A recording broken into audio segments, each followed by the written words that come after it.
او د دې دغه ځای باندې ودرېده او د خپل زړه هغه اظهار یې زمونږ استاسو او بلکې د دغه استادانو مشرانو مخې ته وکړ.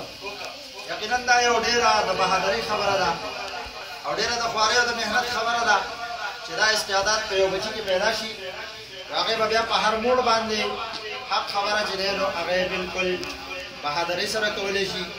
دې نه وروسته زه د انګلیش تقریر دپاره انورزیب خدمت کې خواست کوم چې هغې راشي او خپل انګلیش کې هغه بیان پیش کړي.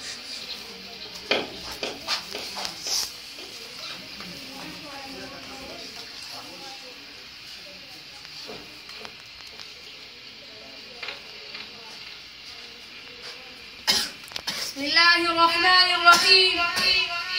Starting with the great name of Allah, who is the most merciful, the most beneficent and almighty. Respected chief guests, excellent guests and audience, Assalamu alaikum wa rahmatullahi wa barakatuh. Today, I feel proud that I am given a chance to speak on the topic Aqidah Khatm Nabuwat.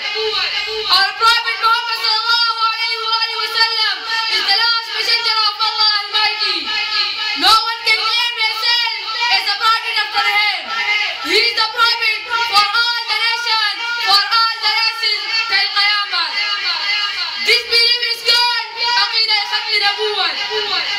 It is considered the essential principle of Islam, and it is a distinguished of the Holy Prophet Muhammad sallallahu alayhi wa sallam.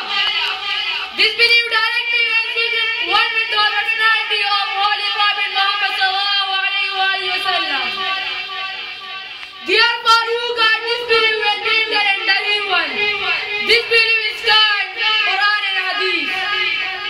The whole of Muslim affirmation that anyone who can claim himself as a prophet is fine.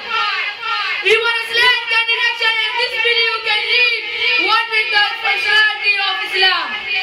Respected sir, the message which found in the era of Holy Prophet Muhammad sallallahu alayhi wa sallam for the advancement of Islam. Nearly 259 Sahabas were martyred. The first battle which was fought of the age Hazrat Abu Bakr radhiyallahu anhu for the advancement of Islam. Translation of ayat to recite the meaning of the speech. Our Prophet Muhammad sallallahu alayhi wa sallam is not father of